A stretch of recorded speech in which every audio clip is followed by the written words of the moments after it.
그러니까 이 책을 저도 봤는데 와, 이게 보니까 물리학의 이론을 갖고 비즈니스 그 환경에 적용을 해가지고 설명을 하더라고요. 그러니까 그런 거는 본 적이 없는 것 같아요. 그런 비즈니스에서는. 그래서 그것도 되게 신기하고 물리학을 어떻게 경영에 적용할 수 있을까 하고 또 두 번째는 물리학이 되게 어렵다라는 느낌이 있고 이공계 쪽에서도 천재들이 하는 학문이라고 뭐 이렇게 급이 있는 거라고 들었는데 또 막상 읽었는데 그렇게 어렵지가 않더라고요. 전 어려웠어요. 이분이 되게 재밌게 설명한 게 그거였어요. 상전이 이론을 막 있는데 그래서 이해가 안 돼서 여기저기 찾아보기로 했는데 그 깊이까지 사실 이해를 못 하겠고, 이분이 책에 설명한 거대로 제가 이해를 하면 그 욕조에다 물을 채워요. 물을 채워놓고 얼리잖아요. 그래서 저희가 흔히 초등학교나 중학교 때 과학 때 배운 게 물이 0도가 되면 얼음이 언다고 하잖아요. 그래서 그 얼음이 어는 그 경계에 있을 때 위에는 사람이 얼어 있고 밑에가 물이라고 하면 그 순환하는 과정이 상전이의 그 단계라고 설명을 해요. 그래서 이분은 그건 과학적인 거고, 이분이 생각하는 성공하는 조직 혹은 성공하는 조직의 리더는 그 물과 얼음 사이를 왔다 갔다 하는 그 순환을 계속 돌릴 수 있는 사람이 그 조직의 리더가 되어야 된다. 그리고 조직을 그렇게 짜야 된다라는 건 얘기를 하고요. 이분이 특히 다른 경영사랑 다른 게 뭐냐면 효율 얘기를 안 해요. 보통 기업 운영하는데 제일 중요한 건 효율이잖아요. 효율적인 관리, 효율적인 조직 운영, 그리고 속된 말로 더 나쁘게 얘기하면 어떻게 지어 짤 거냐, 어떻게 고급지게 지어 짤 거냐, 그 얘기를 하는데, 이 사람이 말하는 상전이에서 가장 특징적인 거는 흔히 말하는, 여기서는 과학자라고 나오지만 크리에이터들, 그러니까 창조적인 일을 하는 사람들, 유튜브 같은 경우에는 진행하시는 분들이겠죠. 이런 크리에이터들이 있으면 크리에이터들이 뛰어놀게 만들어주되 걔네들은 뚝 떼어놔서 그쪽에서 놀게 만들어줘. 나는 여기 있고 리더는 여기 있고, 그 다음에 그 옆에 군대 조직이 있어요. 그러니까 흔히 말하는 관리 조직. 근데 너는 관리 조직 편을 들어야 돼. 그러면서 얘네들이 뛰어놀고 있는 괜찮은 아이들을 막 놀게 해준 다음에 이 관리 조직 애들이 여기 와서 참견 못하게 해주고, 대신에 여기 괜찮은 게 가지고 해서 얘가 물고야 될 것 같으면 싹 가지고 와서 상품은 이쪽에서 만든 거니까 이쪽에서 만들어서 대박이 나든 어떻게 되든 그렇게 만들게 하고, 얘네들은 계속 또 그걸 가지고 하게 만들고 해서 이거를 선순환 사이클을 돌리라는 얘기거든요. 근데 그게 설명이 쉽지 않은데 그걸 이 사람이 물리학자라서 그걸 이론 물리학으로 상전이를 가져와 설명을 해요. 그래서 이게 물이고 이게 살얼음 같은 거구나.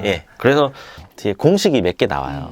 조직을 이렇게 운영해야 되고, 동기부여를 어떻게 시킬 때 뭘 중요하게 생각해야 되고, 이런 것들을 물리학자 아니랄까봐 공식으로 다 만들어 놨어요. 그러면 이제 되게 구체적인 내용이 좀 궁금해지기는 하는데, 그 구체적인 개념이나 사례에 좀 들어가기 전에 우선은 이 책을 통해서 좀 독자들이 얻어갈 수 있는 포인트가 있을까요? 저는 읽으면서 어떤 생각이냐면, 이 사람이 계속 꿈 얘기를 해요. 꿈이나 도전 얘기를 해요. 그래서 여기 나오는 분들 중에 보면 스티브 잡스도 나오고 성공한 사람도 많이 나오긴 하지만 계속 실패한 사람들 얘기가 계속 나오거든요. 아니면 엄청 성공했다가 망한 사람의 얘기도 나와요. 폴라로이드 사장 얘기 같은 경우는 굉장히 재밌어요. 제가 읽으면서 굉장히 읽었는데, 이 중에서 제가 가장 그때도 인상 깊게 봤던 것 중에 아바스틴이라는 약 개발한 의사가 나와요. 주다 포크만이라는 미국의 유명한 의사는 소아과 의사였어요. 소아과 의사였는데 이 사람이 갑자기 암치료 관련된 연구를 한 거예요. 그래서 그쪽 연구 베이스가 있었던 사람도 아니고 연구자들 사이에 이름도 없었던 사람인데, 자기가 암치료 관련 연구를 하겠다고 해서 전혀 기존과 다른 암치료법을 들고 나온 거예요.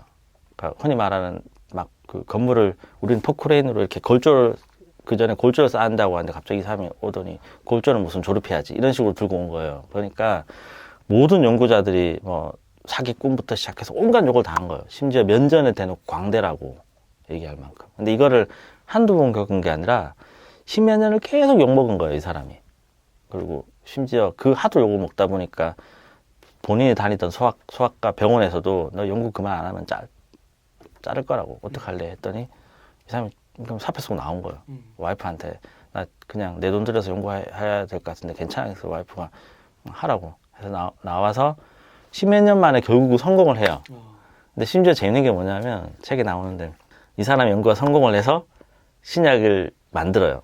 그 제넨테크라는 회사에서, 지금 제일 큰 바이오테크 회사가 된 회사에서 아바스틴 이 사람 연구를 바탕으로 만들었는데 어떤 발표 자리에서 그 어떤 연구자가 발표하면서 그러는 거예요. 주다 포크만이라는 분이 살아 계셨다면 정말 기뻐하셨을 텐데 하는데 너무 옛날 사람이다 보니까 죽었다고 생각한 거예요, 그 사람이.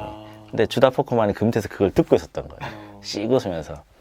그래서 나중에 어느 자리에서 물어봤던 거예요. 어떻게 그렇게 했냐 했더니 주다 포크만이 뭐 하냐면은 누가 진짜 리더인지는 그 사람 엉덩이 하살이 몇 개 박혔는지 보면 알 수 있다라는 얘기를 이 책에 나와요. 그러니까 이 책에 그런 얘기들이 굉장히 많이 나와요. 그러니까 저는 읽으면서 좀 위안이 됐던 게 뭐냐면 이 책에서 뭐 원래 타고나서부터 천재였어요. 뭐 스티브 잡스처럼 막 이런 얘기만 나왔으면 읽다가 재수없어 이랬을 텐데 그냥 성공은 못했지만 작은 아이디어에서 아이디어 하나 만들어서 그걸 갖다 빛을 보게 되는 얘기들이 계속 나오거든요. 그걸 읽으면서 별거 아닌 같은 일을 하더라도 그러니까 나는 별거 아니라고 생각하지만 그 자리를 계속 파고 노력하고 여기 3번의 죽음 얘기나 이런 얘기들이 나오는데 간절하게 원하거나 계속 팠던 실제적으로 파고 노력했던 사람들이 빛을 보는 얘기들을 계속 이 사람이 해줘서 저는 읽으면서 끝까지 그 부분이 되게 저한테는 위안이 됐어요. 그러니까 사소한 일들이 세상을 어떻게 바꿔놓는지에 대한 얘기들.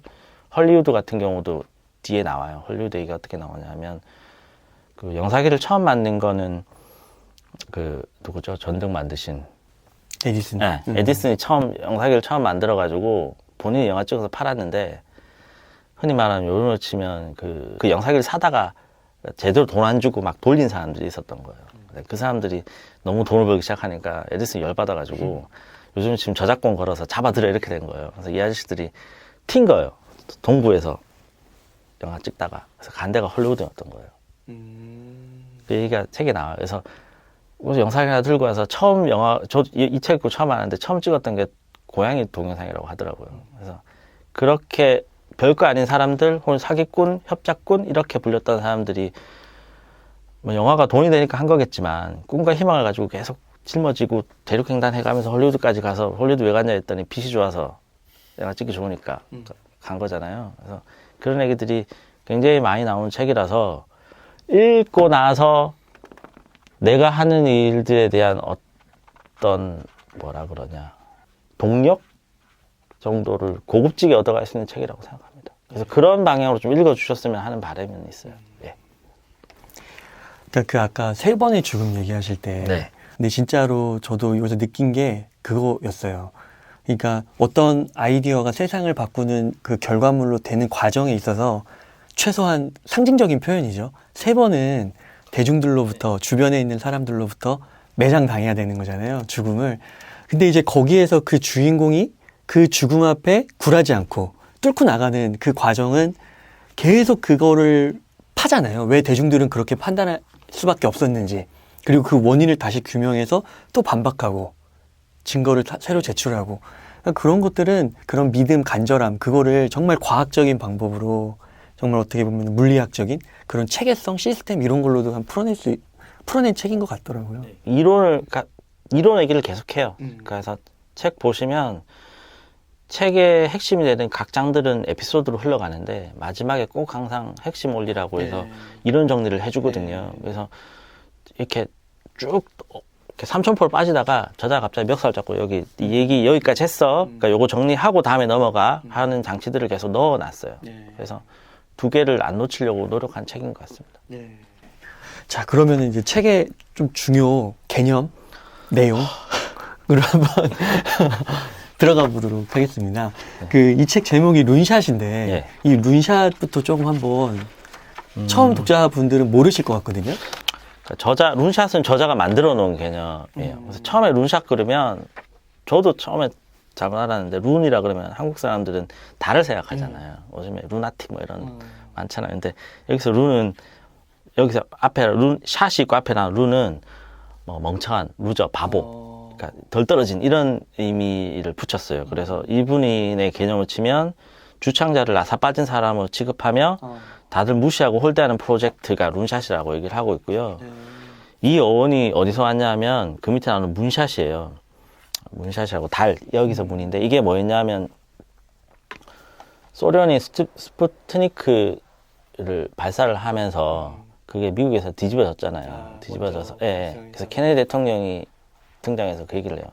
우리 저 달에다가 사람 보낼게. 그래서 그때 나왔던 말이 문샷이었거든요. 그래서 그게 달에 우주선을 보내는 프로젝트인데 그걸 뭐 풀면 아주 중요한 결과가 나올 거라고 다들 기대하는 많은 것을 투자한 야심찬 목표인 거예요. 그래서 이거는 시작할 때부터 야 이건 대단한 거야 라는 게 문샷이었던 거예요. 근데 이 저자는 어떻게 말하냐면 시작할 때부터 야 이런 흔히 말하는 직장 상사들 뭐 이런 헛소리 같은 얘기를 하냐 이거 말도 안 되는 소리 하지 마 이 황된 얘기를 왜 해 라는 게 문샷이라는 거예요. 누구도 미친 아이디어 미쳤다는 게 이 정말 대단해서 미쳤다는 게 아니라 헛소리하고 앉아있네 이런 아이디어에서 가능성을 어떻게 발견할 거냐에 대한 그 가능성을 발견하게 해주는 원리를 내가 알려줄게가 하나고요. 플러스 더 된 게 그 말도 안 됐던 같은 가능성을 가지고 와서 피터 흔히 말하는 독점하라는 얘기를 하잖아요. 그래서 그 시장에서 네가 다 먹어버리는 방법 내가 알려줄게라는 두 가지 파트가 있어요. 그래서 그 다 먹어버리게 한다는 개념으로 나온 게 10페이지에 나오는 프랜차이즈예요. 그래서 처음에 좀 걱정을 했었는데 편집하면서 프랜차이즈라고 하면 한국 독자들한테 흔히 말하는 게 치킨, 피자 이런 생각 떠오르잖아요. 근데 저자는 프랜차이즈를 뭐라고 얘기를 하냐면